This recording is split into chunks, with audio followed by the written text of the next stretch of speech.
यार चैनल को कौन सब्सक्राइब करेगा? वीडियो देखने से पहले सब्सक्राइब कर दो चैनल को। आज आपको मुजफ्फरनगर दंगे और उसमें हुए जाट नरसंहार की वास्तविकता बताने की प्रबल इच्छा हुई, सो ये वृत्तांत लिख रहा हूँ। जाट और मुस्लिम समुदाय के बीच झड़प 27 अगस्त 2013 को शुरू हुआ। कबाल गांव में कथित तौर पर एक जाट समुदाय लड़की के साथ एक मुस्लिम युवक ने छेड़खानी की। उसके बाद लड़की के दो ममेरे भाइयों गौरव और सचिन ने उस मुस्लिम युवक को पीट पीट कर मारा। जवाबी हिंसा में मुस्लिमों ने दोनों युवकों की जान ले ली। बात वर्ष 2013 के माह अगस्त सितंबर की है। आपने वीडियो अवश्य देखा होगा। पश्चिम उत्तर प्रदेश के जनपद मुजफ्फरनगर के ग्रामीण अंचल में एक अपराधी शांति दूत द्वारा कॉलेज से वापस लौट रही पड़ोसी गांव की एक जाट लड़की से छेड़खानी की गई। वैसे तो ये उस शांति दूत का नित्य का काम था, किंतु उस दिन उस लड़की ने अपने दो युवा भाइयों को ये सब बता दिया। शांति दूतों की भीड़ द्वारा लड़की के दोनों भाइयों को दौड़ा दौड़ा कर चक्की के पाटों से कुचलकर मार डाला गया था। दोनों लड़कों की स्थिति ऐसी थी कि चेहरा तक पहचानना संभव नहीं था। मामला सनसनीखेज और सांप्रदायिक न बनने पाए, इसलिए डीएम और एसएसपी फोर्स सहित मौके पर पहुंची। एसएसपी मंजिल सैनी ने अगुवाई कर कोई आधा दर्जन नामजद शांति दूतों को गिरफ्तार कर हवालात में डलवा दिया। तब कुछ स्थानीय शांति दूतों नेताओं ने प्रदेश में समाजवादी सरकार के कद्दावर मंत्री आजम खान को फ़ोन कर गिरफ्तार किए गए लड़कों की रिहाई की गुहार लगाई।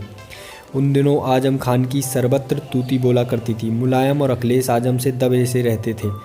आजम खान ने फौरन एसएसपी मंजिल सैनी को फ़ोन कर उन गिरफ्तार शांति दूतों को रिहा करने का फरमान जारी किया, मगर एसएसपी मंजिल सैनी भी अड़ गई, रिहा करने से मना कर दिया। अंततः परिणाम ये हुआ कि उसी रात उनके तबादले के आदेश आ गए।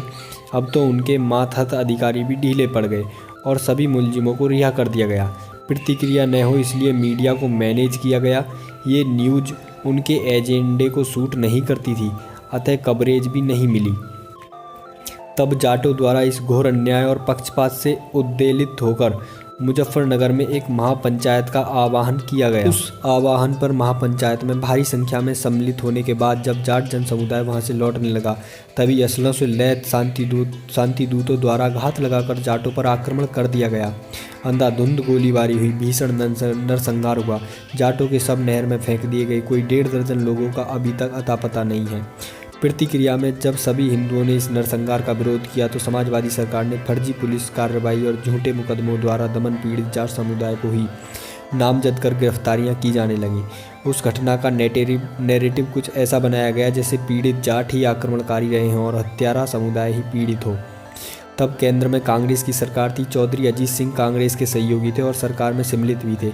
सोनिया गांधी, मनमोहन सिंह, शिवपाल यादव, मायावती आदि सब मुजफ्फरनगर पहुंचे थे। किंतु सभी को आश्चर्य हुआ जब ये सब जाटों से मिले ही नहीं, केवल शांति दूत समुदाय से मिलकर और उन्हीं को राहत पैकेज में सहानुभूति देकर वापस लौट गए, अर्थात अत्याचारी को इनाम देकर उनकी हौसला अफजाई की गई। जाटों ने सोचा था कि उनके नेता चौधरी अजीत सिंह तो केंद्र में कांग्रेस के साथ सत्ता में हैं और अजीत सिंह के सुपुत्र जयंत चौधरी भी तब सांसद हुआ करते थे और ये लोग तो उनका साथ देंगे ही। जाटों ने चौधरी अजीत सिंह, जयंत चौधरी, टिकैत परिवार सबका आह्वान किया, लेकिन इनमें से कोई भी उस मुश्किल वक्त के समय जाटों के संग खड़ा होने नहीं आया।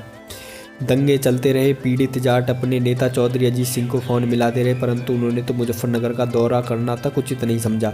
ऐसे संकट काल में तब केवल एक ही पार्टी बीजेपी और उनके स्थानीय नेता थे जो जाटों के संग उनका समर्थन कर रहे थे। वे उनकी आवाज़ उठाने ज़मीन पर उतरे। ये थे संजीव बालियान, संगीत सोम, सुरेश राणा आदि।